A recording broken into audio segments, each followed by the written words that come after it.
Just saying. I Roll know my them life. up, roll them up, and put them in the pan. Some like that, and some like coke.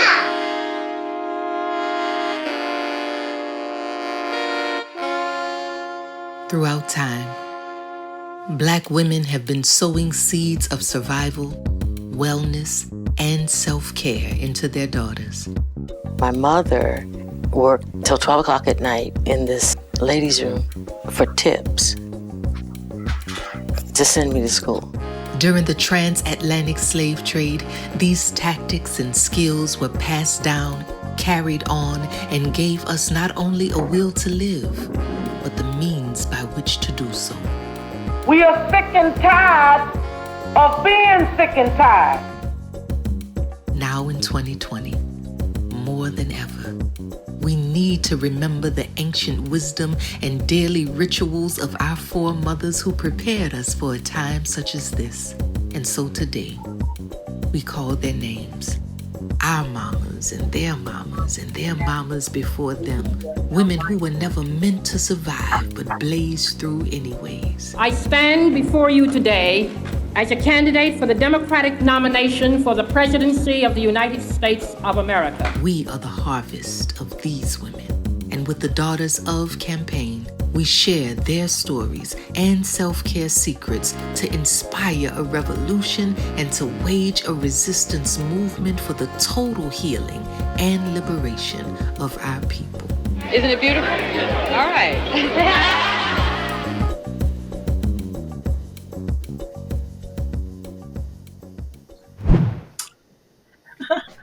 My goodness. This is happening. This is happening. God is good all the time, and all the time, God is good. Yes, Listen, Lord. listen. Oh my God. Welcome, welcome, welcome, welcome, welcome. There's so many people who are plugging in to join us from all over the world. My name is Morgan Dixon. This is my dear friend, Vanessa Garrison. Say hi, V. Hello, everyone. And- I'm coming live from Washington, D.C., and Morgan is coming live from the motherland because this is a global movement. Yep. Dialing in from Ghana, West Africa. We are the founders of a beautiful movement named GirlTrek. We are thousands, over 600,000 Black women who have taken the pledge to take to the streets of their neighborhood for total and radical healing. And we thank you. Every single woman who has shared the website, every single woman who's put on a superhero blue shirt and walked through the streets of her neighborhood. We just thank you and we love you. And this is for you. And the Daughters of campaign is starting, and there's no other place to start because we are the daughters of freedom fighters, and we are the daughters of wordsmiths and poets and soulful sisters. And so tonight, Vanessa, what are we going to do tonight? Listen, first of all, there's at least one sister who needs to see both Nikki Giovanni and Angela Davis tonight. Please tag her right now as an act of service, as a way to grow the movement. Sometimes there are simple ways to do it.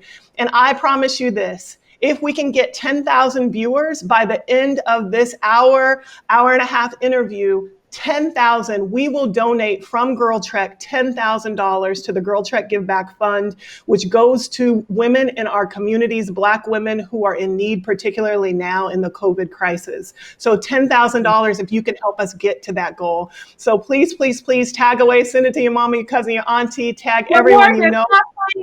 10,000. Look, if I don't know how much DJ Nice got at Club Quarantine, but y'all stop playing.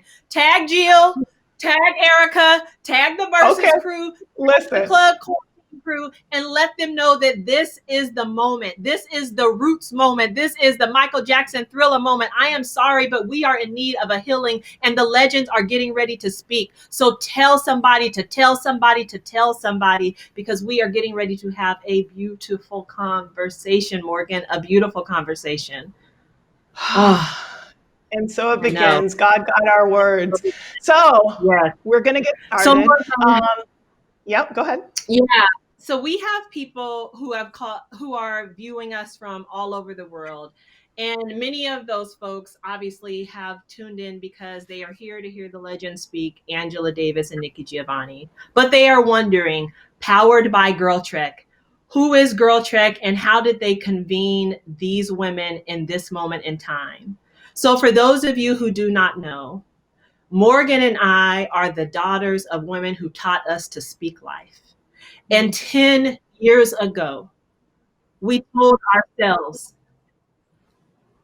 ourselves that if Harriet could walk herself to freedom, if Fannie Lou Hamer could organize 60,000 voters, if Diane Nash in a fly pencil skirt could get folks across a bridge and organize her SNCC, look, if your grandmamas could do rent parties, we said if we could do that, that Morgan and I could mobilize 1 million Black women to reclaim the streets of our neighborhoods. And we do that in a movement called GirlTrek. And that is this movement. It is thousands of women across the country who walk and organize to reclaim their health, inspire their daughters, and take back the streets of our communities. And if you are a Black woman in the sound of our voices, somebody told you to be in the room to get this healing tonight. This is the work of GirlTrek. You may have saw us walk 100 miles on the Underground Railroad.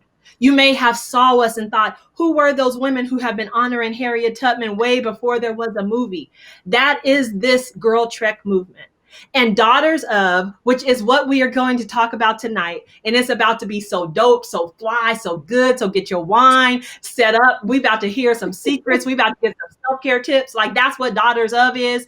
It is Morgan and I and the team of women who have gathered for years. And Morgan, I want to call their names, a few of them right now. Michaela Angela Davis, Cantrell Lewis, Allison Davis, Raj and B. Walker, our friends Crystal at Black Jackson. Jackson, King Molly Magic on makeup. Like there were so many folks. I'm talking about Lily, you got us. Jada, you got us. Jewel, the entire GirlTrek national staff. And the thousands Yes, we are calling their names in this moment because this is a movement that honors the labor of Black women. This is a movement that celebrates Black women. And tonight we are going to toast, we are going to celebrate, we are going to learn, we are going to then ask you to do something important. Tell your Daughters of story. So we're going to cue it to a video, Morgan, where people can learn about this Daughters of campaign, which is a campaign that is going to inspire 1 million, I'm going to call it now 10 million Black women to start a new tradition of honoring our mothers. So welcome to the Daughters of campaign. This is going to be a beautiful night. It starts tonight.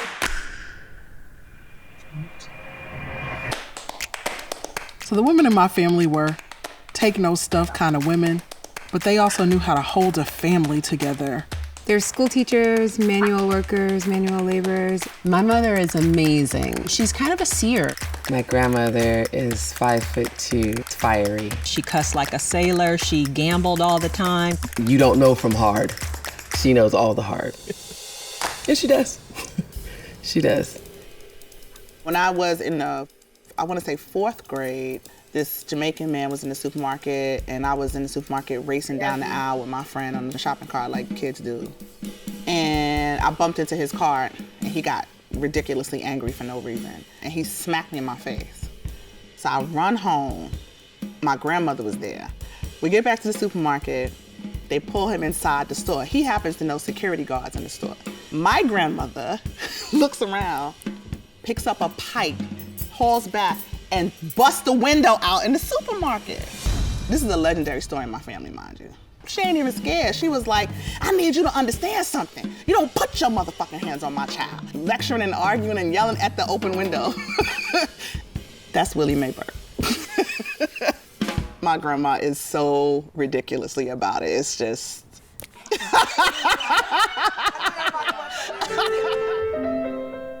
My mom is a very talented singer and seamstress. And also my mom struggled with drug addiction. She was addicted to crack cocaine almost my entire life until I went to college. My mother and I, we have a strained relationship now, but we love each other fiercely. And I'm reminded that she is who she is, and because of who she is, I am who I am. The good, the bad, and the ugly of that. I think that Black women often aren't exposed to the idea that healing is possible. And so it just becomes this far off, distant thing that seems intangible and unreachable. By the grace of God, we have healed in some ways. We actually know how to detach ourselves from the suffering of the world in order to soar spiritually. We know how to do it. We're good at it. So boy, while these times are hard in this country, we better tap into the knowledge and the wisdom and the skills of Black women. I am the daughter of Trina, who is the daughter of Charles Steen. I am Teresa. I am Tanya, and I'm the daughter who of is the Carol. daughter of Lucinda. I am Brittany, daughter of Debbie. I am Chantrell Patrice John Lewis. I am the sister of 150,000 Black women in the GirlTrek movement.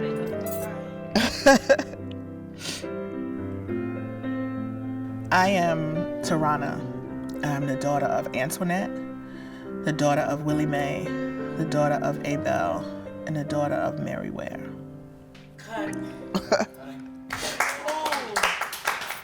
You got me at the end of the interview.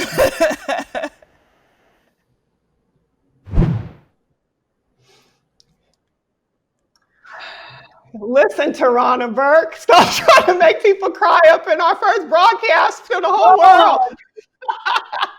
Listen, it's starting this weekend. On Mother's Day, I want you to find a vintage photo of your mother. I want you to say your name. I am Morgan. Your mother's name, daughter of Carol. Your grandmother's name, daughter of Letha. Her mother's name, daughter of Willie, daughter of Sarah. And then I want you to tell one secret that you learned, one lesson that you learned, one theme of survival that you learned, and then tag 2 or 3 friends to tell their stories as well.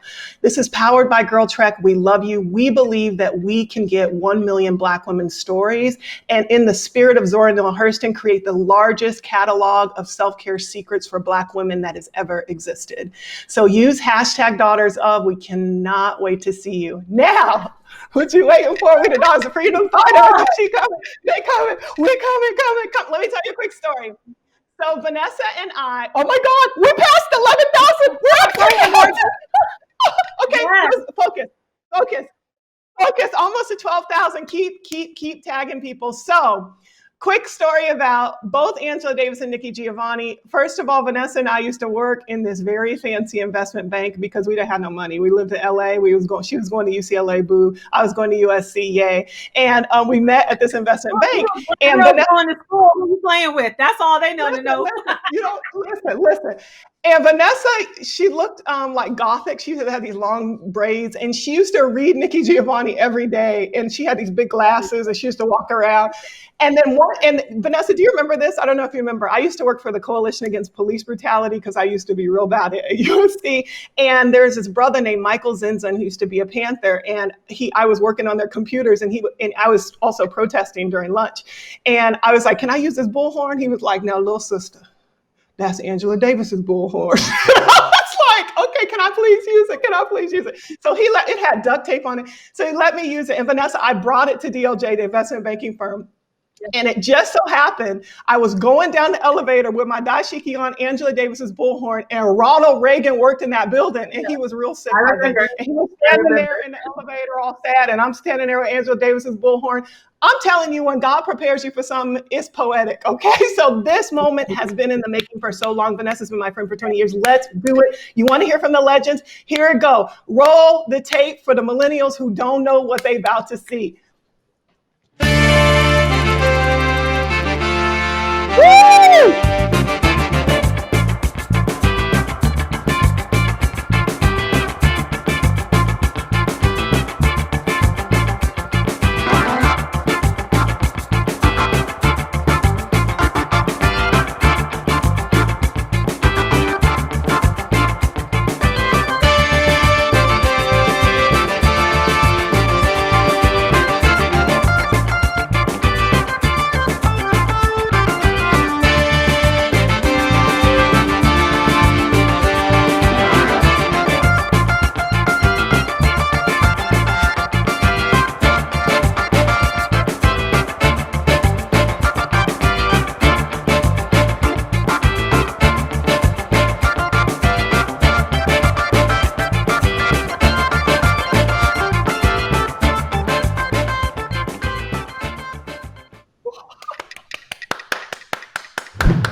Even deal with it. I can't even deal with it. This is the first time we saw y'all. Oh my God, this ignorant. Sorry, community. Sorry. Welcome. I don't even know what to say. We prepared for a whole week. Yes, Miss Davis and Miss Giovanni, we, on behalf of the 600,000 Black women who for the past 10 years have been organizing with GirlTrek in the streets, we want to thank you for coming this evening, for sharing your wise words with us, for hopefully sharing a few self-care secrets and survival tips so that we can get through some trying times. Now more than ever, we need to hear from you, and we are just grateful.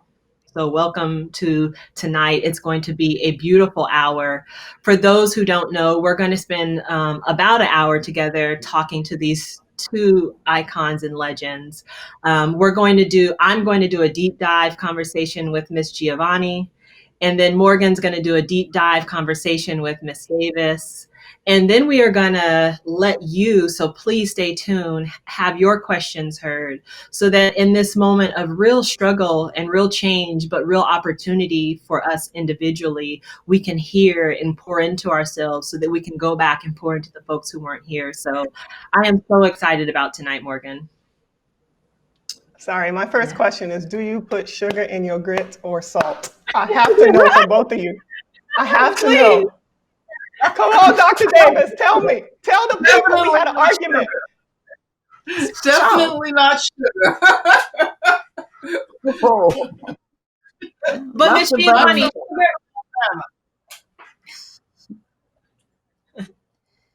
sugar for you, Miss Giovanni, or salt? No. It's Nikki, first of all. I have a rule, and a really wonderful young lady whom I love a lot, Edwidge Danica, who I think will be the next Black Nobel winner. Nobel winner in literature. She's wonderful. And we want to throw out a congratulations to Jericho Brown on his Pulitzer Prize, because the tradition is a wonderful, wonderful book. But I'm the only person I know that I'm trying to gain weight. I'm always trying to gain weight. And the best way to gain weight is you eat fat things. So my grits have to have a lot of butter and a lot of salt. But Edwidge looks out for me. She's always just kind of worried about me. And she'll write me, Miss Giovanni. I said, Edwidge, I've known you for 5 years. If you call me Miss Giovanni once more, when I see it, because I can tell her handwriting, I'm going to tear it up and I'm going to send it back to you. I have to be Nikki. Please. I mean, I feel old enough anyway, but it's Nikki, damn it. In my head, I hope you know it. In my head, you are Nikki. So I'm glad we level set for tonight, because you really are Nikki to me in my head. And so I'm excited for this conversation. So Morgan, I'm going to kick off the first part of the conversation while you and Miss Davis, until she tells me otherwise, because you are a legend. I'm Angela. No. Black women everywhere, please toast. Raise your glasses, because they are Angela and Nikki to me, to Morgan, and to you. And that's what this night is going to be. So I'm actually just going to shake off my nerves, shake off the energy, because I believe that God called us to this time and we were prepared for this conversation. So Miss Nikki, are you ready? Because the folks have some questions for you and I want to facilitate a conversation. All right.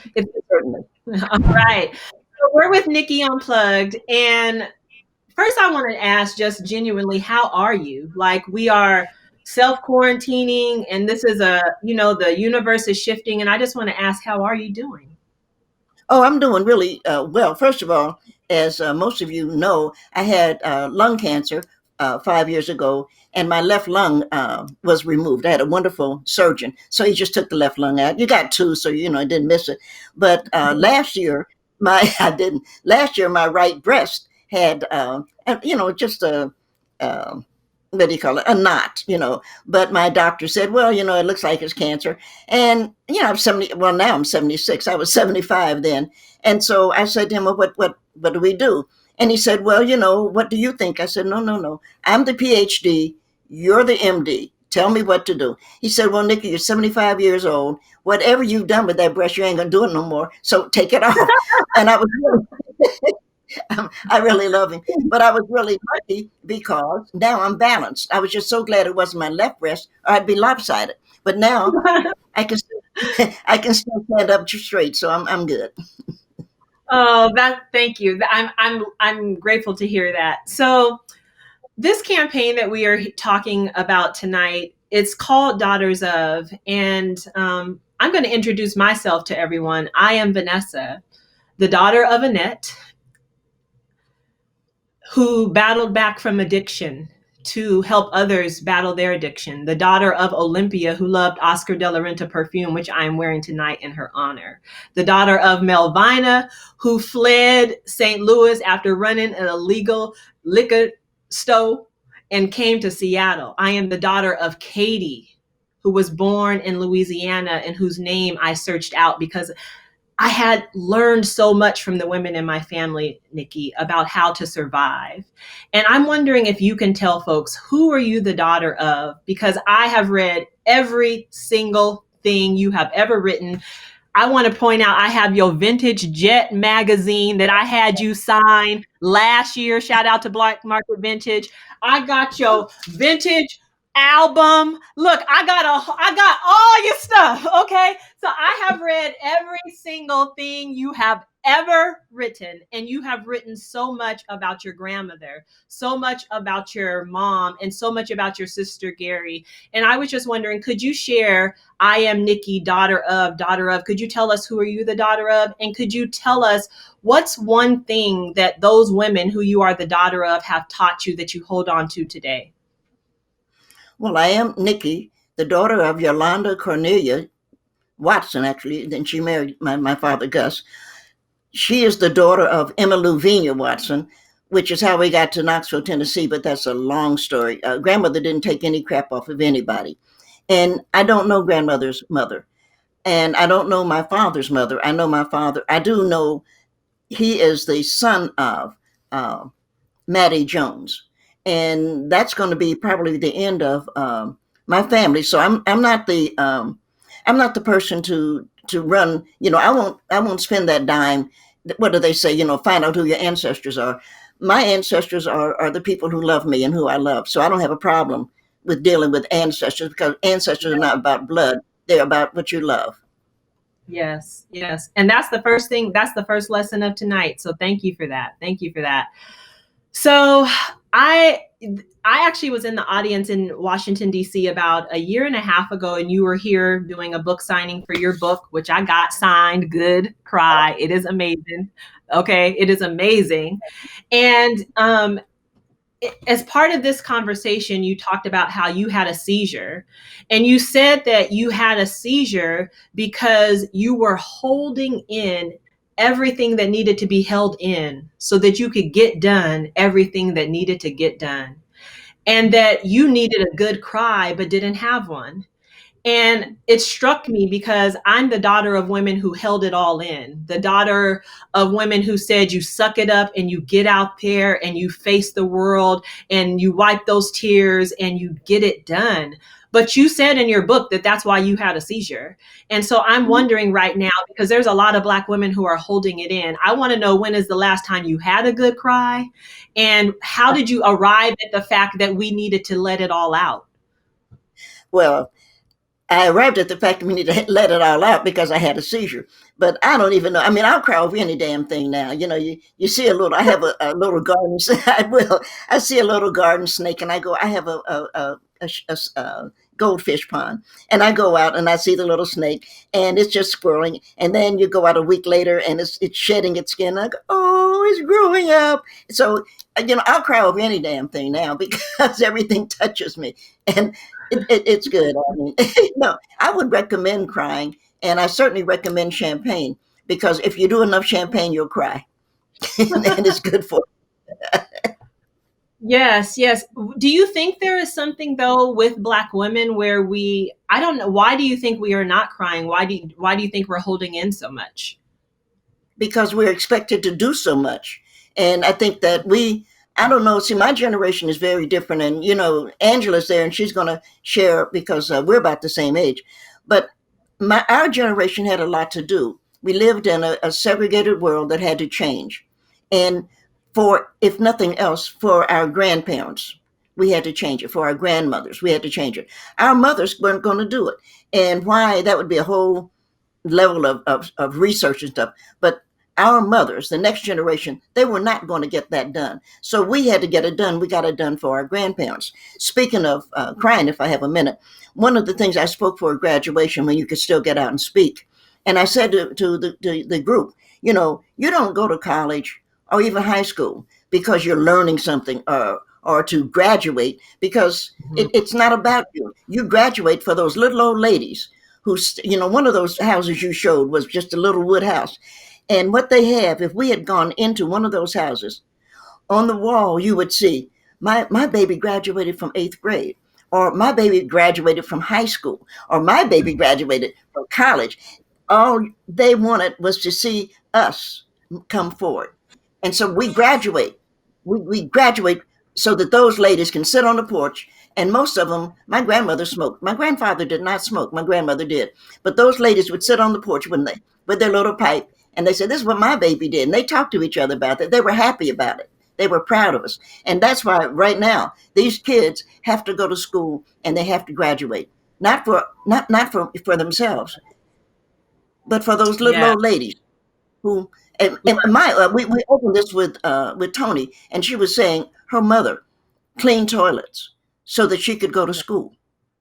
That's who we go to school for. And we graduate so that those women who wipe those toilets could put that on the wall and say, look, can you imagine what Tony's mother thought when her baby won the Nobel Prize? Can you imagine? Look, Nikki, if anyone who's read your stuff knows you are a proud graduate of Fisk University and that you are a proud Delta. And GirlTrek, actually, this is the first in a series of conversations, by the way, and I'm putting it out there in the universe that we are in the process of formalizing a conversation with the president of the Deltas, the AKAs, a whole bunch of folks. So I know how proud you are of the communities that you built. You talk about how you were with SNCC. You talk about how you were a Delta. You talk about Fisk a lot in your work. Can you talk about just right now, this wasn't even on my list of questions, but how important is the power of community and those intentional communities that you sought out? How important have they been in your life? I think they're very important. And this is going to be a really weird answer, but you are the community. It's not any of the rest of it. You do what you have to do. And I'm in love with those little old ladies. So when you see me trying to do something, and I hope I'm doing it right, it's because I see those little old ladies. When my grandmother, Emma Lou, she's a wonderful woman. When Emma Lou died, there were two sisters that lived down the street, or lived a couple of blocks away. One was blind. And I don't know how they heard, but I was there sitting on grandmother's porch. And the one who was blind was being led. And they came and said, we heard Emma Lou died. And I said, yes, ma'am, she did. And they bought 2 duck eggs. You talk about crying. They bought 2 duck eggs and said, this is for her. And it was just the sweetest thing. And that's the community. And so the rest of it, I really don't care about. I don't know how to tell you that. I know.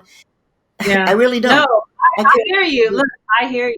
I hear you. Wow, that was so good. Morgan said at the beginning of this broadcast that her and I were roommates, Morgan, my co-founder, living in Atlanta, and I literally had your poem, Revolutionary Dreams, taped to the front of my bedroom door. And you could not enter my bedroom, not man, not woman, not nobody, until you read Revolutionary Dreams. That poem, which this is not a poetry slam, so I'm not going to do you like that. I'm not going to start reciting your poetry right now, but I can and have and will on a dime. But that poem, as a Black girl who never had language, who never had models, who herself was just floundering and trying to have a North Star, that poem was the first time somebody had articulated to me that I could have a revolution and be who I wanted to be. And I'm wondering, I saw recently, I've been studying all of your interviews, that you don't go back and really read your own poetry. So I'm wondering, who are you reading though? And do you, just like Revolutionary Dreams for me that's my go-to, like when I'm in a downtime, who is your go-to? Like who are you reading? Who's inspiring you? When you need some pepping up, like who is it? We need to know. Oh, well, I really love a young woman named Renee Watson. And I keep claiming my mother was a Watson, Yolanda Cornelia Watson. Grandmother was Emma Louvenia Watson. She married John Brown Watson. And Renee Watson is a writer. And so I said to Renee, I wrote her a fan letter. I've only written 2 fan letters in my life. And one was to Toni Morrison and the other was to Renee. And I said, we're claiming you, girl. You know, you're not getting away. You can to us. We got you. And I really like what she's doing. I like just the way she goes about her life. And of course, I was very, very fortunate to have taught Kwame Alexander. And Kwame has just gone on to just fly. I mean, he's so wonderful. And he has built a lot. You talk about building a community. Kwame has built a community. But right now, being stuck in the house, I've been doing a lot of thinking. And a lot of the thinking goes back to I had to write. And I'm just lucky I got it done today. Otherwise, I'd be in a bad mood. I had promised to do an article on Toni Morrison. And I got it done about 20 minutes ago, no, maybe half an hour ago, so that I could sit down here. And I'm so glad. And when my mother died, I was, you're sad. And my mother died on June 24th. And then my sister died on August 5th. So I had to do what had to be done. They have to be buried. You have to do it. And I got it done. But I was sitting being sad. And I couldn't think of anybody I really wanted to talk to him. I called Toni because we are friends. Well, I hate verbs that you don't know what to do with it. But I called Toni, and I was just sharing with her how I felt. And she listened and listened and listened. And she finally said, Nikki, write. She said, I got to go, girl, write. I thought, well, that makes sense. So you're right about that. But that was R-I-T-E. So R-I-G-H-T. And so I've reread. I have reread Morrison, of course, and who can't? You reread, you reread Toni Morrison, and I'm glad that something like The Bluest Eye or Sula didn't get made into a bad movie. I'm not saying that Beloved was a bad movie, but I'm just saying I'm glad that you have to go back to the book. Don't be shady, Nikki. That's why I love you though. I'm not even kidding. You was off the chain in DC. I love you. You are so raw and honest and beautiful. And man, you have just taught me to just like put your tongue out, put your voice out. Yes, I love that. Oh, that's so funny. First of all, for everyone watching, please note that Nikki said 20 minutes before I got on this thing with y'all, I was writing about the great Toni Morrison. And that is so beautiful. It's just so beautiful. And you are right. We need to reread her. I'm actually rereading Zora Neale Hurston right now. Their Eyes Were Watching God. I'm just like, we got to go back, which is part of what this campaign Daughters of is. It's let's go back. Let's go back. Let's remember that we've been through this before. We've been through these times. Like, we got this. And actually, that brings me to, I have 2 last questions from you. This first question is, in a recent interview, I think it was with Clint Smith, shout out to Clint. You said that it was Margaret Walker, a poet, beautiful poet. Margaret Walker, you said she taught you that you knew through her, you said she had this kind of humming about her, and you knew through her that we were going to be all right. You said, I just knew we were going to be all right. And I'm wondering right now, because I have personally been struggling. I'm not even going to lie. This quarantine got me down a little bit. I'm like, do you still think we're going to be all right? Sure. Absolutely. But For My People is one of the most beautiful things written. And they had, Mississippi has a writer's trail. And they had somehow forgotten to put Margaret on it. And the blacks in Mississippi said, no, we're putting Margaret on it. So now Margaret is on that. But let me say this. my good friend, Jason Anthony, lost his mother today. And it's always sad. But of all of the people, Margaret was one of the few writers. And I must say I'm another one who could cook. And we all love, Gwendolyn Brooks. But Gwen couldn't cook. She could write, but she couldn't cook. So it was always a pleasure to go down to Jackson, Mississippi, and to spend a couple of nights with Margaret. Margaret was a great woman. And of course, Jubilee is a great, so I think a great book. Jubilee. And I just say Jubilee wings tonight. I made some wings from the Jubilee cookbook to celebrate talking to you tonight. Lord have mercy. Yes. Yeah. Yes. And you should know, I hope, Edna Lewis, and I've been trying to make biscuits. And I swear I'm going to lose my hand before it's all over. Because, with biscuits, it's the dough. And if you have too much water, it sticks. And so when that happens, my cousin Allison called me and she said, how do you make biscuits? I said, well, you put the dough in, put a cup of dough, and then you put a little water, then it sticks to your hands, then you curse because you messed up. And you throw it up against the wall, and then you start all over again. But Edna Lewis, who was one of America's great cooks, and Edna Lewis is the one who made America deal with the fact that Black women are the culinary artists of America. Edna is great, and a lot of people don't know Miss Lewis, and she's wonderful. I have learned, by the way, I'm proud to say, how to make drop biscuits. But my grandmother and people like Miss Lewis would make take a glass that I saw Angela was drinking out of a glass. They would take that glass and roll the biscuits out, the dough out, and then cut it. And I can't do that. It sticks to mine sticks to the glass, and then I curse. I know that cursing is not. You were going to be literally, I'm not even making this up. My very last question to you was going to be, I saw in an interview how you said, look, I love Maya Angelou as much as I love you. You was like, well, Maya, I don't know if she was as good as a cook as she thought she was.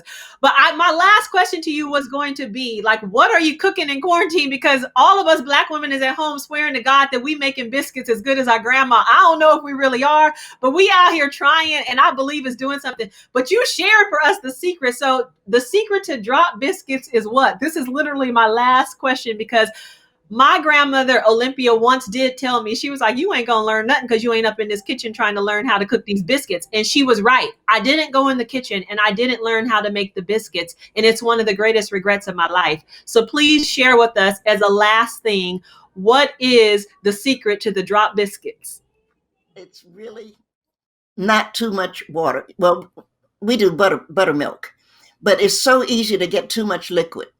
And when you do that, you can't do anything else. And it's embarrassing to somebody like me, because I keep thinking I'm going to learn how to make biscuits.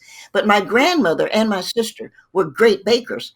And I cook, I'm a meat person. So my dinner tonight, when I leave you, is rack of lamb. I'm doing a rack of lamb. And that'll be, nice. And then I have some left over. And I usually have some in the morning or something. But I have, because I'm trying to gain. I'm not trying to gain now. I'm just trying to keep my weight up. So I eat a lot of pork, and I made pig feet last night. I just put them in the slow cooker. Look, so my God breakfast. Me and you too. God bless the bacon. I had a seer recently. She was like, "You got to get out the pork," but I was like, "Ma'am, I don't even think you understand." But yes, because it's good. Yes. I'm having pig feet and grits for breakfast in the morning. I can't wait. This is the self-care secret we need to know. Look, pig feet and grits is why Nikki Giovanni is still here. Come on, bring Morgan and Angela back into this conversation. Pig feet and grits is why Nikki is still here. Oh, and we just hit 20,000 people who just tuned in to this conversation. Even the New York Times, by the way, today said this is the conversation for people to tune into. So Morgan, I hope you got your whole life. Literally, Angela, are you eating pig feet and grits? No, she's vegan. Let us just have our conversation. This is why we're separated. It is. But Black girls come in all forms. We vegan and we like pig. I did just learn how to make hot water cornbread. It's delicious. Well, thank you so much for that. I just really, really enjoyed listening. If you ever want to make a cookbook, we will underwrite the whole cost if you make it. I don't know how much that costs. We could do it online on Nikki. If you ever want to make a cookbook, we got you. Yeah, I just want folks to know that Nikki is going to stay with us after the conversation with you and Angela. We're going to all come back together and answer viewer questions. So I just want folks to want to do a quick reminder that if you have a question, please put it in the comments. One or two special guests are going to be able to come on and ask directly their comments when there's a conversation between both Auntie Nikki and Auntie Angela. I'm working on a name. Dr. D, I got to call you something. I'm working on the name, but please, please, please. And congratulations to all of this whole community that we're building tonight. tonight. We just reached 20,000 viewers, which means we're going to give away $20,000 to women who just really, really need it right now. So thank you for that. Please keep spreading the word. Tag Erykah Badu and Jill Scott, because they're doing a battle tomorrow. They need to come on up in here and tell them to bring all their fans. The pre-party is as good as the battle is about to be. I mean, this is the versus pre-party. Yes. Tag them. Somebody knows them. Tina Ferris, are you out there? Tag them. All right, y'all. Yeah. Let's go into a deep dive. Our next conversation is, drum roll, please, Angela Unplugged. Woo! All right, why am I so big in the camera? Hi, Auntie. You look beautiful tonight. Yeah, you look really beautiful in your yellow. I'm going to back up because I have this African makeup on and it's a lot. It's a lot. So I'm going to be quiet. I want to hear everything from you. Let me do my Daughters of Story. Please do your Daughters of Story to inspire a million Black women to do the same. So my name is Morgan. I'm the daughter of Carol, the daughter of Letha, the daughter of Willie, the daughter of Sarah, all the way back to a woman named Sethi, who was born in 1735 in Ghana. And so in the year of return, I decided to come back to Ghana and find my whole life. And so that's where I'm calling from today. Can you please share your Daughters of Story and any lessons you learned there in Birmingham? I've heard you tell some beautiful stories, so would love to hear from you. Well, I'm Angela, the daughter of Sally and Frank, who is the son of Molly. And that is as far back as I'm able to go right now. I think I've learned from them how to be strong and independent, yet how to rely on community, how to remain steadfast in the struggle for justice, equality, and freedom. All right. That's a perfect lead into a question I have that is sincere. So I heard you, I was watching Black Power Mixtape. I was watching that recently, and they replayed an interview when you were in prison after you'd been arrested. Everyone knows your story. And the man asked you about violence and the Black Panthers practicing violence, and you were not having it. You rejected the entire premise, and you started talking about the violence that you had experienced as a child in Birmingham when you and your sister knew the 4 girls who died in the 16th Street Baptist Church, and your mom drove one of their mothers there to witness the carnage that was the violence of white supremacy. And as you're sitting in jail fighting for your life, you're reflecting on this, and I was like, dear God, how did you get through that level of trauma? And I want to know, everyone wants to know, we got thousands of questions submitted for you. What does self-care look like for you? How can you be radical about your self-care when Black women are experiencing some real trauma, and you are such an example of that. Can you please teach us what radical self-care looks like? Well, I really like the fact that you have used the term that Audre Lorde used to talk about focusing on her health, not simply self-care, but radical self-care, which is self-care that involves community as well. Self-care that is not simply individual or individualistic, but self-care that helps us all to heal. When I was in jail, well, first of all, it was a pretty frightening experience. And oftentimes people ask me, how is it that you've been so courageous? Where does all of your strength come from?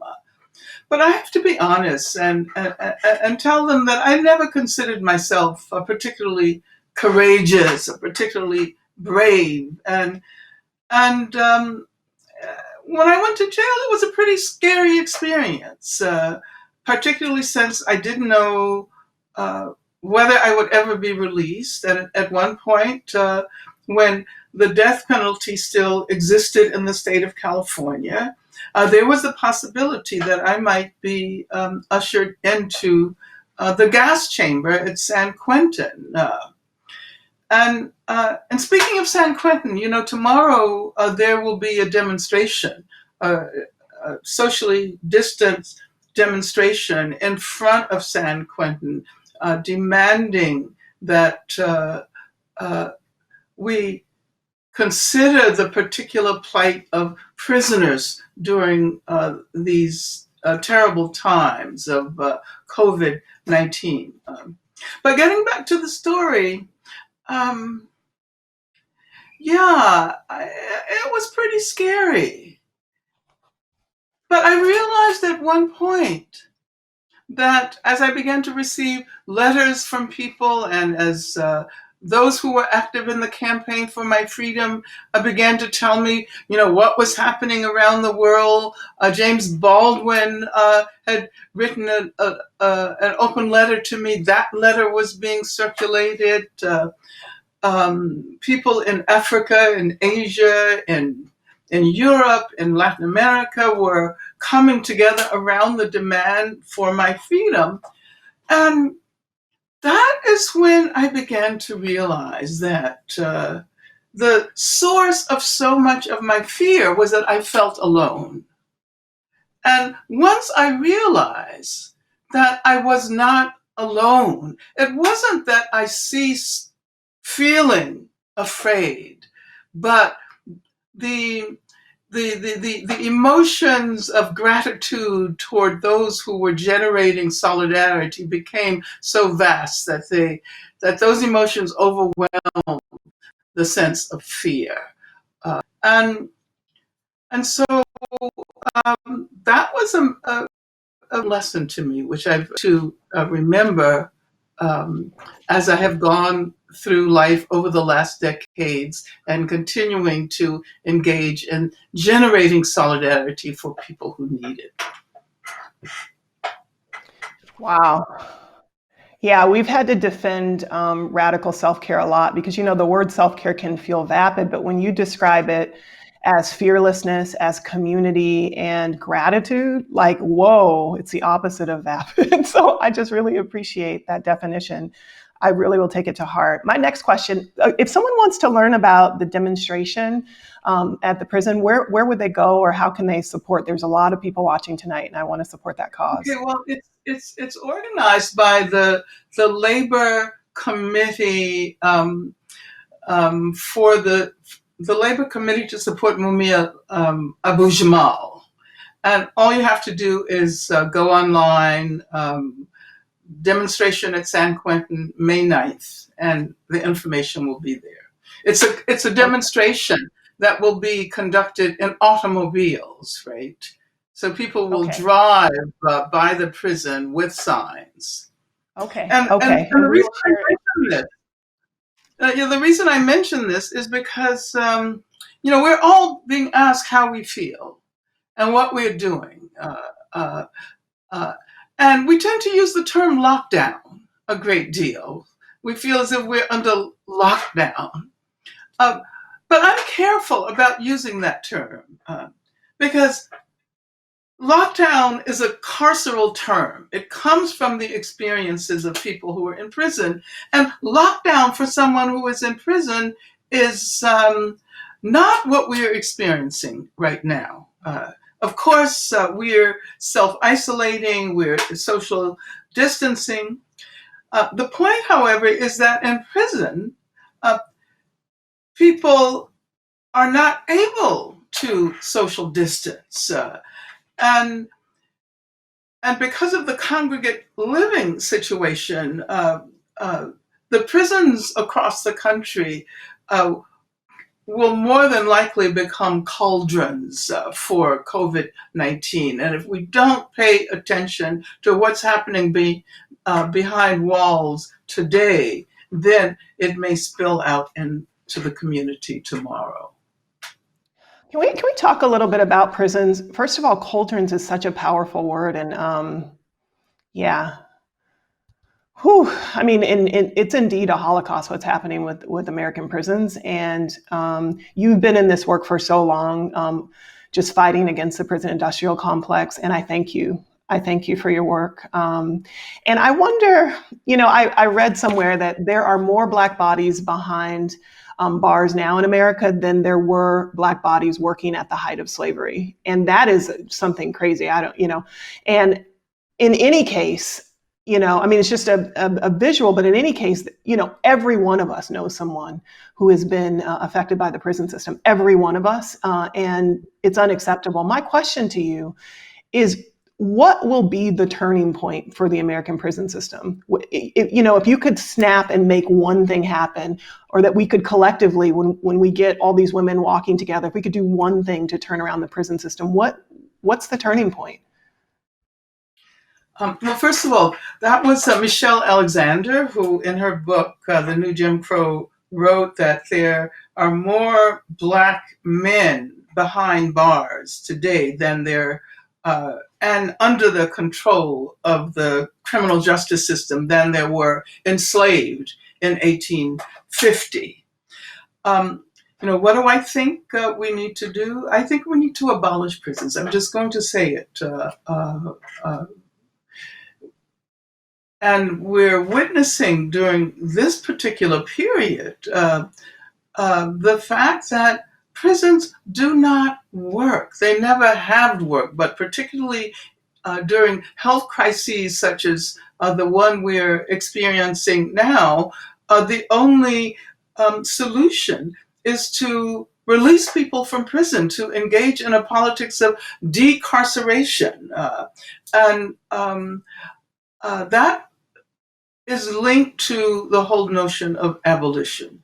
I think eventually we will have to abolish prisons as the dominant mode of punishment. We will also have to abolish the current modes of policing, which are racist. As a matter of fact, prisons and police are the most dramatic examples of what we call structural racism.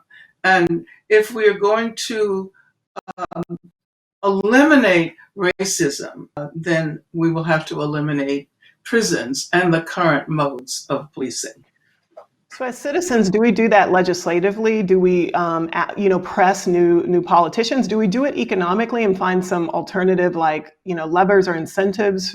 Prisons, big business. So how do you even do that? How do you abolish prisons? I agree with you, but how do you do it? How do we begin to do it? We do it in all of those ways.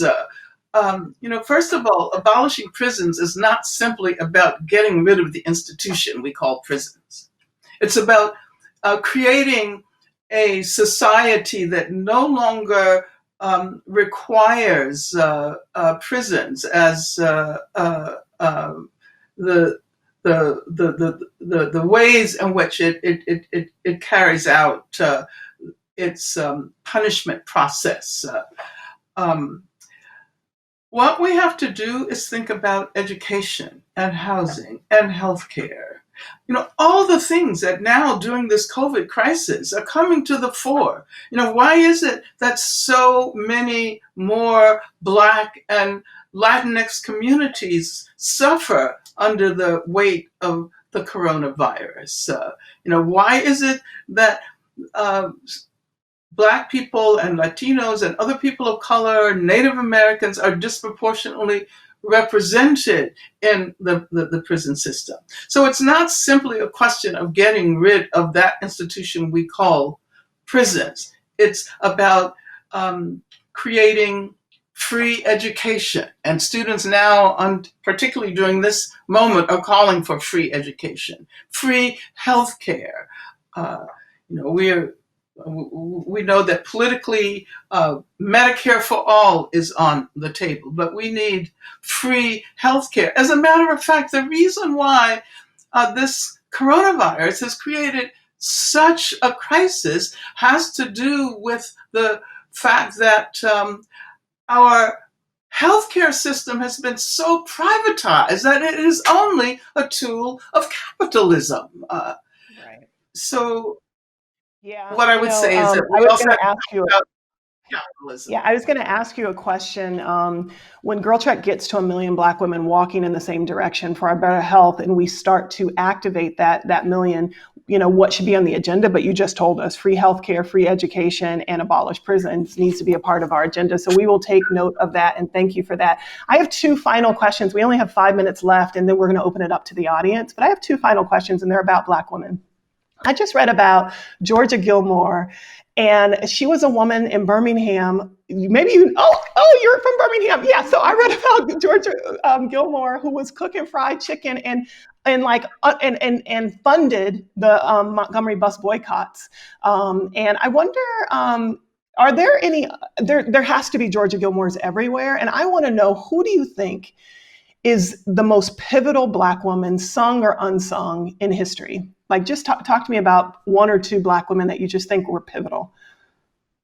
Well, rather than talk about individual of Black women, I would like to talk about all of those Black women whose names we do not know, because they are the ones who have gotten us where we are today. And, I always talk about the fact that people assume that the Montgomery bus boycott was the product of the imagination of Dr. Martin Luther King. And of course, Dr. King emerged as a public figure during the Montgomery bus boycott, but it was Black women who organized that boycott. It was Black women who participated in that boycott. It was not only Black women, but it was poor Black women. It was Black women who were domestic workers, who were maids, who were cooks, who were washerwomen. And those are the women I would like to lift up now. I would like us to be able to imagine how it is that we are here today as a direct consequence of the collective imagination of poor Black women who walked to work as opposed to riding the bus. And I love the symbolism of GirlTrek. I love that notion of walking for your freedom. And I want to congratulate you for the amazing job. I've been following you all for a long time. So I want to congratulate you, for the amazing work that you've done. Oh, thank you. Thank you. And my final question, and we're going to talk about current events in the audience, or the people section that's coming up next. I have one final question, and I was talking to your team in your office, and they were like, please, please, please make sure to support and bring up kind of the notion of feminism, and let's talk about it. And I feel comfortable with you, so I'm going to be honest.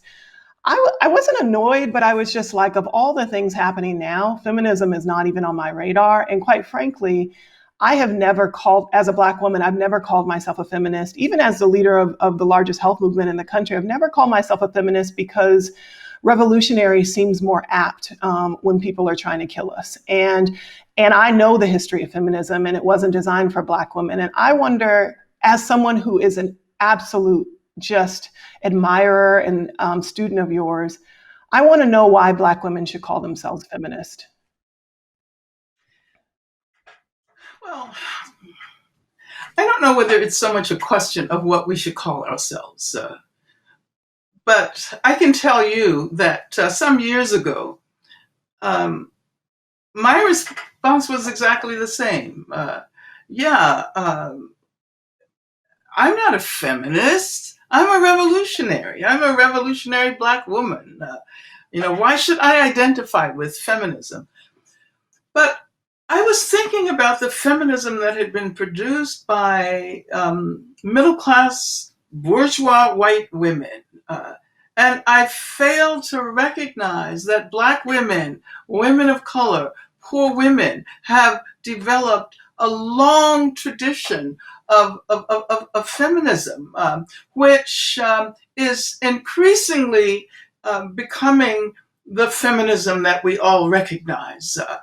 The fact that the term intersectionality is one of the most popular terms associated with feminism reflects the fact that there have been those of us who've argued that feminism is not simply about gender, and certainly not simply about women, and certainly not simply about white women. but it is about understanding the connections between race and gender and sexuality. And imperialism and capitalism. So the kind of feminism that I associate with is anti-racist feminism. It is anti-capitalist feminism. It's the kind of feminism that Black women have always embraced and always helped to produce and reproduce. Okay, so we're going to wrap this up. You have dropped every single dime, but the people would kill me if I did not ask about your hair care regimen at night. Do you braid it up? Do you put a scarf on? Like, people have been studying. We studying your hair. Tell us how you do it at night. How does it look like this? I don't do anything at all. I wash my hair maybe once every week, 5 days to a week, and that's it. And I put a little, leave-in conditioner in it, and that's all. Mm-hmm. But there's one thing I did. There is something I want to say because I haven't seen Nikki for a little while, and we've known each other for years and years. So let's bring her back. Let's bring her back. Yes, keep talking. Okay. But Nikki, what I wanted to tell you is that last summer, my nephew Reggie got married. His wife's name is Ida, and they asked me to read one of your poems during the wedding. And so I read, as a part of the wedding ceremony, Resignation, and it was absolutely powerful. Thank you. You ran into my son, who was thrilled. He and I have had some differences, and he calls me every now and then. But you were in Costa Rica, and he called me. Mom, guess who I met? And I was like, who? Angela Davis. And I told her you were my mother. I said, oh my God, the world is changing. He's been upset with me. He was so thrilled to meet you. And of course, my granddaughter's just a dream. Kind of wonderful. Yeah. So you came to Radford, and I unfortunately was on tour. I missed you because Radford is next door to us practically. It's the institute. I think I got a message. I got a message from you. Yeah. And I was out of town, and I said something. Well, please tell her that I'm on tour also. So I was sorry. I was sorry I missed you. Yeah, but yeah. Well, we'll see each other in person sometime soon, I'm sure. We always do. We always do. And thank you so much for talking about Tony. I think about Tony every single day. Because I don't think, when I talked about those who come before me, I should have also talked about Toni Morrison, because she influenced me in such a profound way. I don't think I would be who I am today if not for her. Well, thank you. And I'm sorry she's not here to remind you that a poet wrote a poem called Poem for Angela Yvonne Davis that was illustrated by Charles Bible. And we sent every penny went to help, make sure your freedom. So that was, I love what Charles did. And I liked the poem too. It's a pretty good poem, but I probably have a copy if you don't, but I remember I have a copy too. And that the illustration is really wonderful. And I wanted, not that you need to be, I probably shouldn't have done it like that, but I wanted you to know that we poets too were apart. We were in New York, and we too were working very hard about your freedom. Yeah, absolutely, absolutely. And speaking of poetry, not too long ago, Cecile McLaurin Salvant. I don't know if you all listen to jazz. Have you ever heard Cecile McLaurin Salvant sing? No. Oh, she is. If you, I know you like jazz. I know you like jazz, Nikki. So you have to listen. That. You have to listen to Cecile. She is amazing. but she asked me to read something for a project that she's doing recently during these coronavirus times. And so I thought about June Jordan, and June was a very close friend of mine and also an amazing poet. So I read for her project the poem for South African women because it was about the role that women play in the struggle for change, the struggle to create a new world. Absolutely. But, and of course, one of my favorite people, and everybody's, we were dealing with this in a lot of different ways, was Fannie Lou Hamer. And Miss Hamer organized Mississippi and then went to stand up, because remember Lyndon Johnson said, well, I'll give you 2 seats, because he was trying to work it out and get her to go away. And I quote that all the time. She said, I didn't come here for no 2 seats. And she and her people got on the bus. But she knew when she crossed Mississippi, they were going to take her off the bus, and they beat her and beat her and beat her. And one of the things that I have said, that if there's anything in me that's alive at all, I will vote. Because Fannie Lou worked so hard to make sure that I did. If they have to carry me, if they have to put me in a box, if there's one eye that will blink, I will vote. And of course, not against that son of Satan in the White House.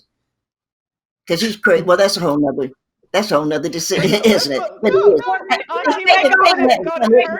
Stop playing, Nikki. Stop playing. But it's true. Morgan, Nikki, Angela. The folks are blowing up the line. They want to hear from you. I have 2 quick things to say for this transition.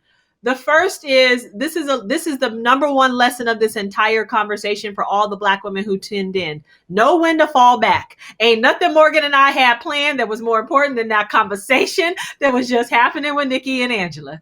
The second thing is Morgan and Angela, you two just had a conversation, and in that conversation, it did not slip me when Angela Davis said, I have been following you all for a while.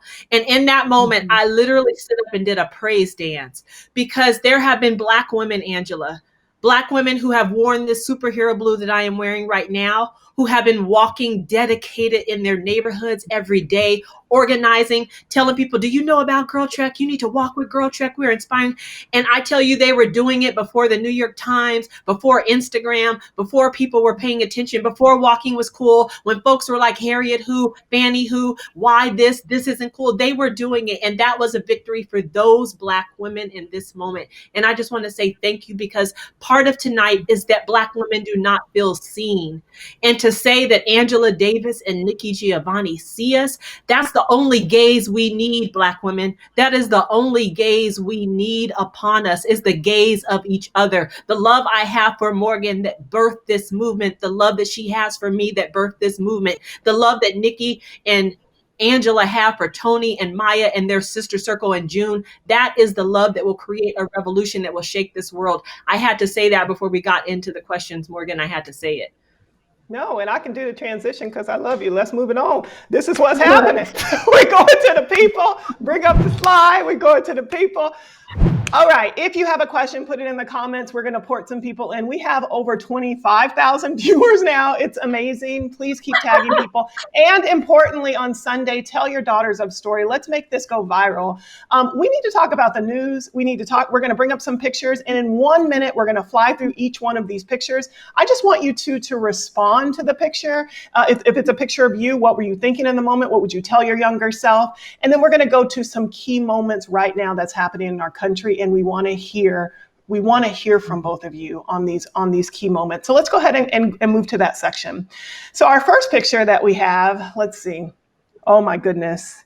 Auntie Nikki, what would you say to this woman right here? What would you say to your younger self? What was happening right here? It looks dramatic. I would say, God, you haven't worn a dress in so long. That's a dress. It's lovely. I don't even know where I was. I don't do the past like that.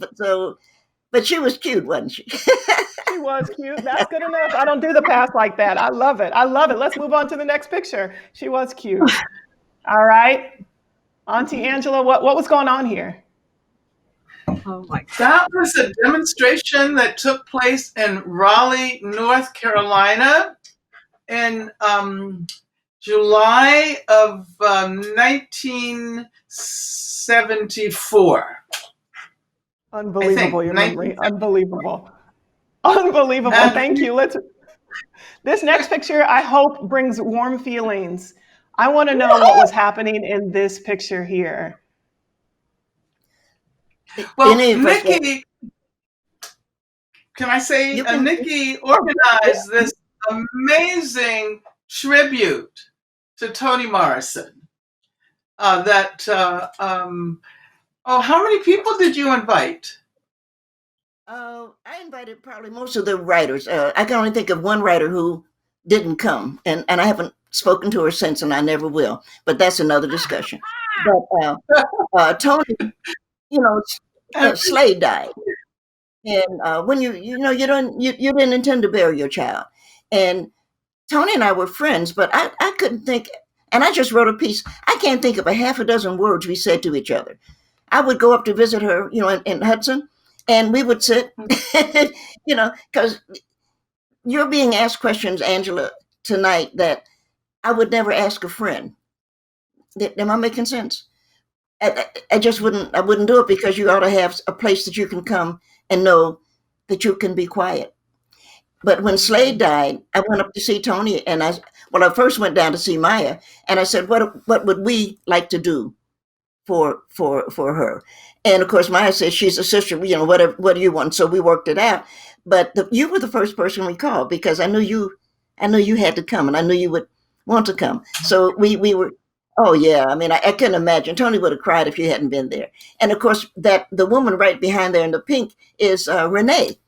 And so when I went up I was back and forth on that, and Renee is her secretary. And I said, are you bringing Renee? And she said, oh, will Renee be welcome? I said, Renee's as black as everybody else. When we're celebrating a black woman, we're all black. So we're going on now.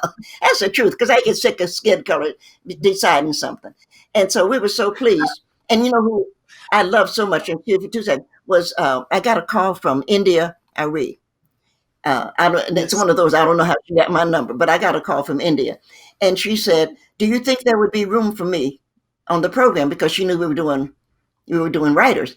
And I said, oh, I'll have to check with the committee, India, because, I was teased. I said, well, I have to see about that. We'll have to vote on it. She said, oh, I said, girl, don't you know, I'd kick everybody off to have you. And she wrote that beautiful, beautiful song for Toni. And so Toni, if Toni was sitting there and just couldn't believe it. And so what Toni said that will always stay with me, you can put that on my grave. If nothing ever happens to me in my public life, you remember she said, this does it for me. You had asked everyone who participated to choose a passage from Toni's work and read it. And so we all sat there totally transformed by her words, and some of which we heard more than once. And I remember I chose to read that piece from Desdemona because I thought it was so powerful, and it's something that most people aren't even aware of. That Toni actually wrote the libretto for this opera on Desdemona. But thank you for doing that. Yes, this has been a master class. We have our first audience member. I don't even know what Desdemona is, but I need to Google it immediately after. Somebody tag India Irie in this and tell her she's a supporter and a sister. Tell her that she is being spoken about and that she should be in this conversation. Absolutely. So we have the first caller coming in, and she is from Houston, Texas. She is a young woman named Haley. Are you there, Haley, with your question? Here.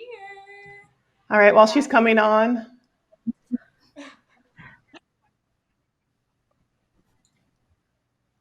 Okay, perfect. Oh, you're right. Haley, getting her question ready. I actually wonder, Morgan, while we're getting the questions ready, there's some headlines that I actually think that people really want to hear Angela and Nikki respond to. And if Joel behind the scenes, if you could pull up just the first, the first headline, There's we have 4 quick headlines that I think that if you guys could just tell us like what you're thinking, this would be great. The first one is that this year was the first year that there was a Miss Universe, Miss America, Miss USA, Miss Teen USA, and Joel, you can go back to all 4 of us. We're all Black women. And Morgan and I, look, we read all the political books. We've read all the Nikki Giovanni, all the Angela Davis. And we were like, what does that mean for Black beauty, if anything? And we are constantly debating, like, as Black women, how do, like, the world that defines our beauty is so irrationally wrong. How much even stake do we put in this? So I'm just wondering, where do you think the state of Black women and our beauty, Angela, like, and Nikki, both of you actually have talked, I feel like, a lot about like, just a lot of this, but can you just respond to that? I didn't even know that. I'm sorry.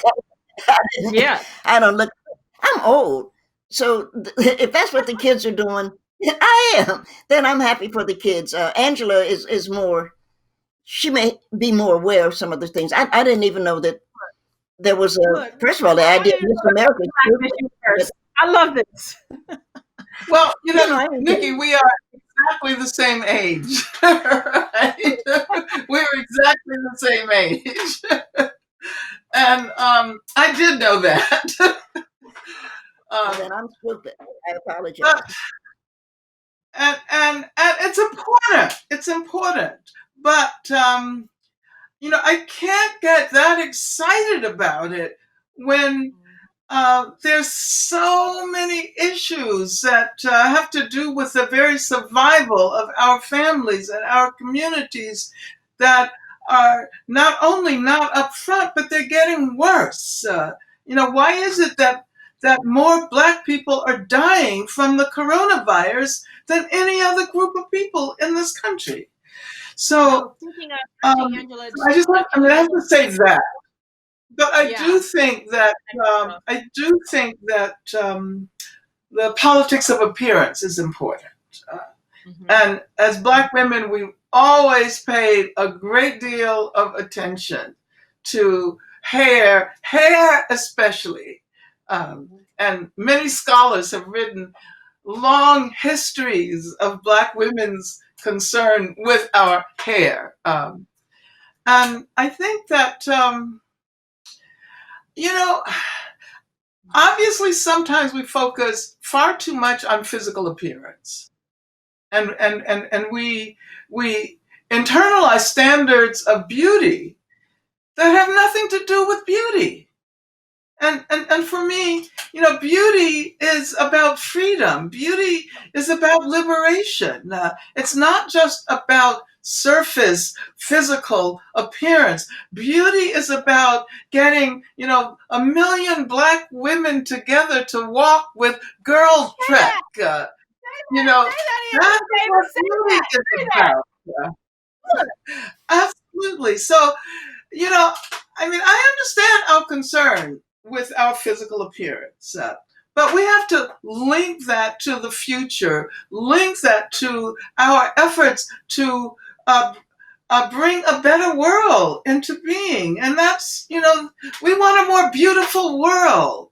To me, that is where the beauty resides. And as someone who was involved many, many years ago in the National Black Women's Health Project, and I know you probably know about the National Black Women's Health Project. Today, it's the National Black Women's Health Imperative. And we always emphasized that we wanted to be healthy physically, but also we wanted to be healthy mentally, and we wanted to be healthy spiritually. So all of those aspects of health had to be taken into consideration. And I would say the same thing about beauty. Yes. Thank you so much for that, Angela. That actually, look, you said a whole word. Everyone needs to, first of all, this is going to be recorded, and go back and watch this and take the exact notes, even like Morgan has taken. We have another photo that I don't have nothing to say. I was just like, okay, beauty is liberation. Right. It's a lot. We bow at the feet. But no, because I had a lot of questions about that, actually. I had a lot of questions about it in this Instagram culture. beauty is power. And that's not new, because even that was the biggest criticism around the Panthers, is that all the women look the same, or with like even like even the civil rights movement with who was elevated, who was not elevated, and women who were really beautiful were elevated. And so for a woman like me, who, me and my whole family, we weren't traditionally beautiful in those ways, and I never felt celebrated in a way. So that I love beauty as liberation, because I feel liberated, and that makes me feel beautiful. So I hope that takes, because I want to be celebrated for that. So thank you for that. I'm the writer in the group here, and Angela is the philosopher, but I'm the writer. And one thing you have to know, and I'll say this to whoever is out there listening, one thing you have to know is your audience. And you youngsters have the wrong audience, because you're asking the wrong people the question. And I don't know another way to say that. You're asking somebody who hates you, are you pretty? What kind of sense does that make? Look, God, look. Lord, I had to stand up, Nikki. I had to stand up. You look. You got the wrong. I'm serious. And there's a card that I picked up at another place. It's a funny card, and it says, if you go to a man's apartment and he doesn't have any books, don't. They use the F word. Don't have sex with him. Don't fuck him. And I thought, yeah, absolutely. You would never find yourself in bed with a man or a woman who doesn't like books. And you can't ever find yourself looking into a mirror and saying, what's wrong with me? That's incredibly crazy. Incredibly. Absolutely incredibly. Lord, I can't even. But so we have two photos that I want to make sure we get to, because this is really important. And people, these are the two things that I think probably in this moment folks tuned in to know. The first is, we are in a global pandemic. COVID-19 obviously is ravaging the country, but in particular, it is ravaging Black America. And we just wanted to know, do you, either of you, how are you feeling in this moment? Do you have words for us in this moment? Like, we know why this is happening. That is the whole work of GirlTrek. We know the injustices of our community. So I actually don't even want to spend the time on that, because let's not play. This is not about if we are or are not walking or not walking. And GirlTrek doesn't even stand behind that logic. So let's get with it. This is about the injustices of our healthcare system, our housing system, the infrastructure, and the intentional policies that keep us unwell, that make us absolutely vulnerable in this moment. So we already know the reasons. But also I'm smiling because the man who brings his coffee to him in the morning, to Donald Trump, tested positive. And with any luck, he spat in that coffee before he gave it to him. I just love it. Don't you just love it? I just do. This is my auntie be trying to get us canceled. Oh, let me help the president. Look, and everybody be mad at me. Don't have faith with me before we get to the meat. Come on. Angela, Nikki, serious, do you just people? Women, GirlTrek said we thought this. Shout out to Chantrell Lewis, who's the executive producer, the beautiful content behind this. Chantrell said this was the perfect timing for GirlTrek to release Daughters of, because it is this exact moment that we need to double down on the fact that Black women have the wisdom to get us through this moment. Do you guys agree or don't agree with that? Or do you just have any words of wisdom during this moment? I think we're getting through it. And I just... Go ahead, Nikki. No, I think we're getting through it, because we've gotten through every other thing. I would just love to have the ability to cook a meal for Donald Trump. And I know everybody would say, oh, Nikki's cheating, or Nikki done, and they would never know that I had poisoned that bastard. And that's why he's no longer with us. I just love that. Donald, can I make you a biscuit? Let me make you a biscuit, Donald. Oh, God. You're talking about some strategies that were used during slavery. And there are also those of us who refuse to call his name in public, because of course, in our traditions, in our African tradition, naming produces power. We empower people by naming them. And so I'm following Ilhan Omar and Ayanna Pressley and those wonderful women who are in the House of Representatives who call him the occupant of the temporary occupant of the White House. And that reminds me, and I wanted to say something about Black women internationally, because we've been pretty much talking about, Black women only in the U.S., but there are Black women all over the world. And of course, in Brazil, we find the largest Black population outside of Africa. And I've done a lot of work in Brazil over the last, I would say, 2 decades. And I think that we should be toward Brazil for inspiration. And I have a picture. I'm going to get it and show it to you.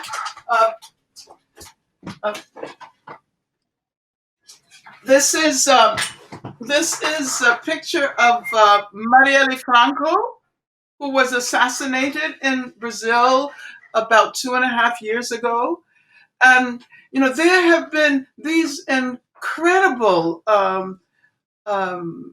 expressions of support for Marielle. And now in Brazil, there are vast numbers of Black women who participate in huge marches. Black women have been elected. The parliament in, is it called the parliament in Rio de Janeiro has elected a Black trans woman, which reminds me that when we talk about Black women, we have to be capacious in how we define Black women. And Erica Malguin is her name, is this wonderful Black trans woman who's doing amazing revolutionary political work in Brazil.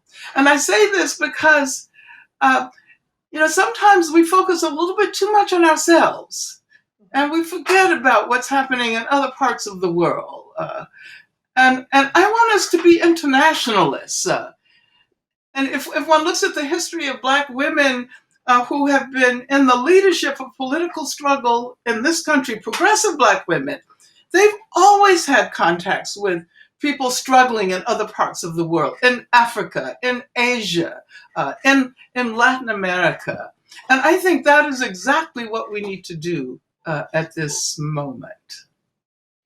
Thank you. Can I chime in and just ask people who are in the audience, if you know a sister who's in the diaspora in any of those countries that were just named, if you could just tag her so that we can join hands electronically together. I think that this movement will necessarily be global, and I agree with you. And you'll be happy, Auntie, to know that we just had our first 6 countries in Africa who are organizing with GirlTrek. They are on fire. They're amazing. Even Malawi, little Malawi, but they're on fire. And so we just want to be inclusive. I think that's right. And I want to move us on to our last topic, which is the hardest and most recent topic. Our brother Ahmaud, so many people went out and ran and walked for him today, was just brutally murdered. And I just want to know what your take is. What are we supposed to do? We're just tired. What are we supposed to do? Well, this has been the history of the Black presence in this part of the world. And, maybe there are those of us who believe that Black Lives Matter emerges. We do demonstrations against the police, against vigilantes, and then it goes away. But it doesn't go away. We have to keep struggling. Sometimes we have to do the same thing 1,000 times, 1,000,000 times. And what we should recognize is that in the work we are doing, even when we are repeating it over and over again, we are marching now for Ahmaud, just as we march for Mike Brown, just as we march for Eric Garner, just as we and we can go all the way back, and not only for young Black men, but for young Black women as well. And I think the work that we do creates a terrain for the future. And, I like to think about the fact that I know we would not be doing what we are doing at this moment had not it been for those who came before us. Before Fannie Lou Hamer, before Anna Julia Cooper, before, Mary Church Terrell, before Ida B. Wells. That is why we are here today. And we do this work, not so much for ourselves individually, but we do this work, for our communities. And our communities stretch toward the past and they stretch into the future. And, I think, 100 years from now, there are going to be those who give thanks to organizations like GirlTrek for encouraging Black women to walk and walk and walk and never stop walking in the struggle for freedom. And that is what we have to do today. Yes, and look, yes, Angela, yes, yes, yes, yes, yes. So Angela and Nikki, we would be remiss if we didn't let a few women who have had burning questions come in and just wrap us up with a few of their questions. I actually want to note that as a theme, one of the themes of the questions or the responses when we told people we were going to be talking to you, I noticed was how many women responded and said, I was named after Nikki. I was named after Angela. I was like, look, go Black women. So shout out to all the Angelas and the Nikkis out there who are named after Angela Davis and Nikki Giovanni. But our first port in is actually, and this is really important because there are no movements that don't include the youth voice. GirlTrek knows that fundamentally. And so our movement also includes young Black women who teach Morgan and I what we need to do. And so from Houston, Texas, we have a woman. Her name is Haley Darby, and she's a young woman. And she's coming in with her question for the two of you. Go ahead, Haley. Thank you guys so much for answering these questions, pouring out your wisdom. My question for y'all are, what advice would you give a 24-year-old who sometimes has a hard time believing in herself and in operating in her full capacity? Okay. Well, first of all, I always like to say that just because we're older does not mean we have all of the answers, but we can share experiences with you. And, as a young Black woman who may have difficulty believing in herself all the time, as we all do, you should know that this is something that all of us experience, and that we generate courage and we generate strength and power by coming together. And since you're on the GirlTrek team, you know what that feels like. You feel very differently when you're, standing with your sisters and when you're determined to do that walk that's going to eventually lead you to freedom. But my advice would be cultivate community. Always try to think of yourself as a part of a larger community and not as a single individual. That is the capitalist, neoliberal conception that we have internalized. We cannot forget that we are not alone.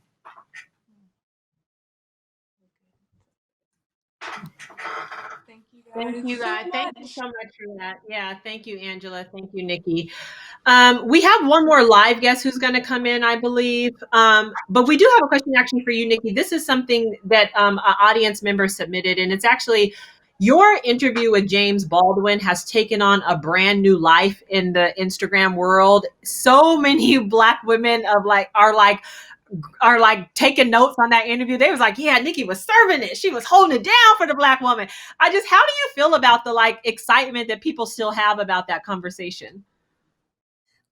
I'm thrilled. I have not looked at it again, but I published my first book, Black Feeling, Black Talk. I created a company. My son's name is Thomas. I created a company called Nick Tom, and I published the first book myself.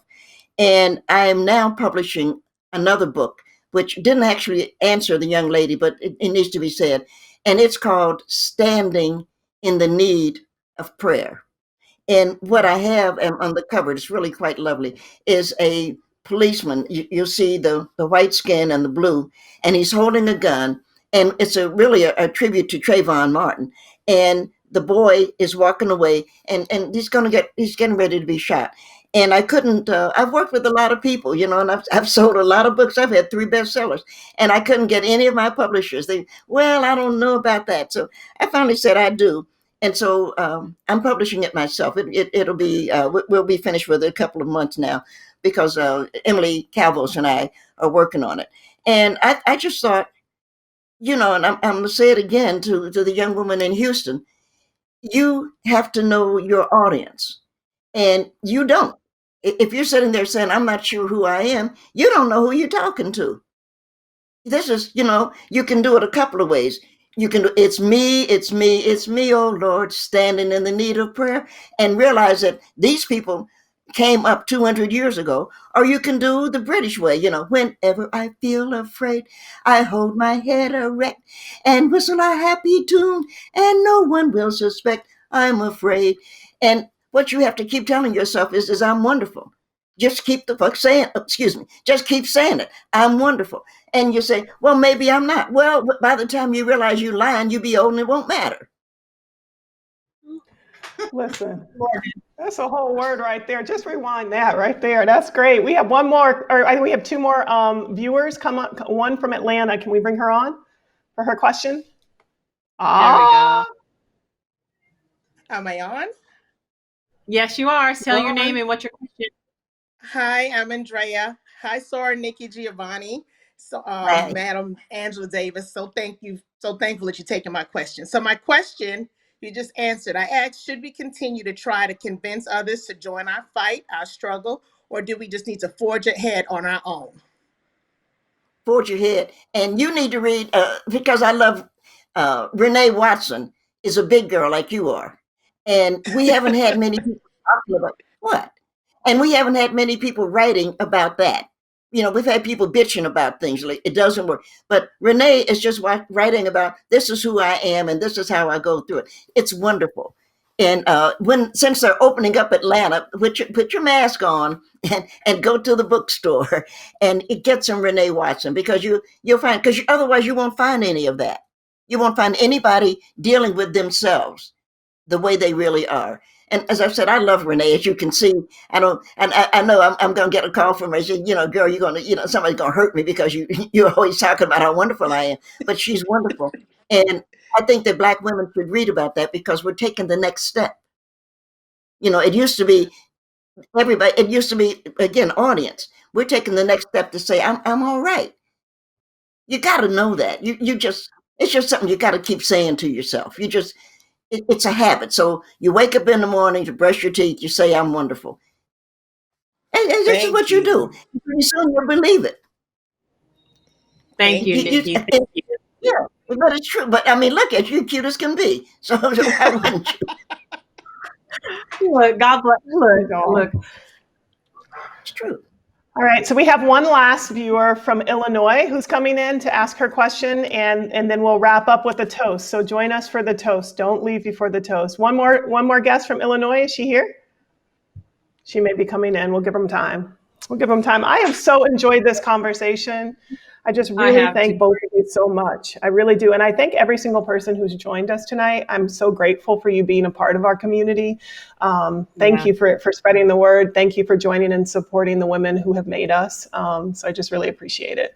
That's it. I mean, we have a ton more questions, but I think we've answered them all. I think we've answered all the questions. I have a question for Angela Morgan. I don't know how Angela feels, but how do we get a t-shirt? First of all, it's done. It's done. We will get you a t-shirt. Did you get a t-shirt? Yes, ma'am. After See, the show, we're mailing them out. I want to know that. want the T-shirt like the girl just had. I want a T-shirt, a real T-shirt. You will get one of those. Actually, the next guest is here, and that's going to be, I want to make sure we get everything in. So actually, this is important.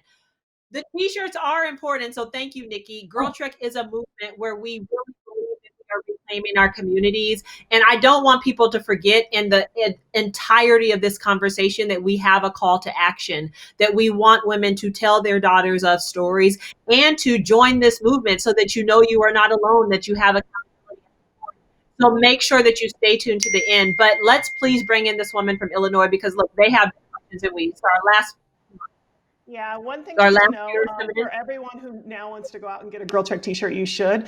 One of the things we did is we put a halt on our T-shirt sales because we know the women who work in the factories who distribute our T-shirts, and we said there's no money in the world worth putting their lives at risk.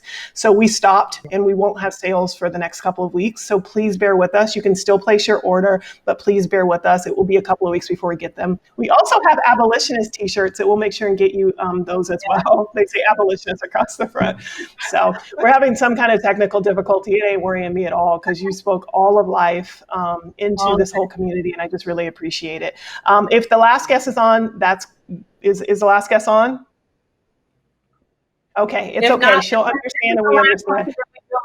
I actually have for Angela and Nikki before we move to other things. It's funny because Morgan and I were like, do Angela and Nikki know each other? Then we was like Googling. We just wanted to make sure. When is the last time you guys actually spoke before this interview? Oh gosh. When was the last time? I barely remember anything from yesterday. I live in tomorrow. I'm one of those people that lives in tomorrow.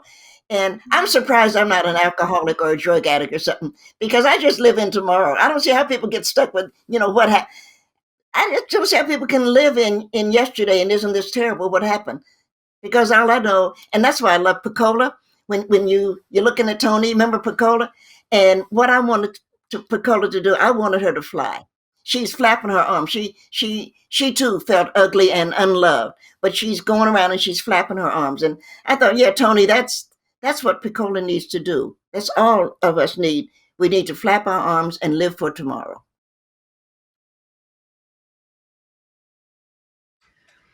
Well, do you really I hope you do after to combine with that. Well, I just want to emphasize how important the work that you're doing is. It's so easy to walk. I mean, it's very hard, but one can, walk without any equipment. And we know, as you were pointing out, that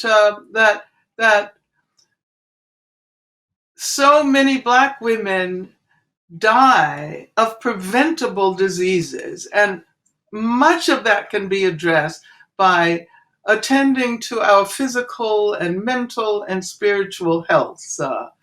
I walk every day. I also try to do yoga or do Pilates or meditate. And we have to encourage everyone to engage in these practices and allow these practices to bring us together as well. Because if we want to create a new world, we have to be healthy enough to live in that new world. And we have to be able to create we need to imagine what it's going to feel like in a free world. And we do that by engaging in the practices in this world of unfreedom that will eventually lead us there. And so, thank you for getting the message out to Black women all over the planet that we need to walk. We need to walk. We need to walk in the direction of freedom. Cheers to that. If you have a drink, anybody out there, let's just raise a glass. Cheers to you need to walk to freedom. It's the most practical, easy thing to do. God, just protect all of us who have just been out in these streets, and just thank you for our ancestors. I know I'm praying to a toast, but I just want to just protect us. A lot of things have been said on this call, and I just ask for God's protection. Auntie Nikki, do you want to give us a toast or some poetic words to close us out for this call? I drank all my No. juicy. Go for it. What are the? I love spirituals. Walk together, children. Don't you get weary. They sang that, didn't they? Walk together, Yes. children. Don't you get weary. Cheers. Yes, Amen. cheers. Cheers. Bye to everyone. Thank you for tuning in. Here's one Yes. last video to inspire you for our campaign. Please take the GirlTrek pledge. Vanessa Renee Garrison. My name is Tanya Morgan Dixon. My name is Latham Thomas. My name is Tina Denise Ferris. My name is Teresa Chantuel Timms. I am Brittany. I am Tarana. I'm the daughter of Antoinette. I am the daughter of Trina. Daughter of Debbie. My mother, Terry Carter. I am the daughter of Peggy. Daughter of Gwen. And I'm the daughter of Carol. Who is the daughter of Charles Steen. The daughter of Willie Mae. Daughter of Letha. Daughter of Luvinia. Granddaughter of Ruby Mae. My grandmother, Barbara Carter. Who is the daughter of Ruth. Great-great-granddaughter of Willie Mae. The daughter of Abel. Daughter of Willie. Daughter of Daisy. My grandmother's mother, Ozia Cotton. Who is the daughter of Lucinda. Daughter of Sarah. And the daughter of Mary Ware. Who is the daughter of America. Daughter of Vicey Ann. All the way back to Sethi, who was born in 1735 on the Gold Coast of Africa and brought into Baltimore Harbor, and she's buried there now.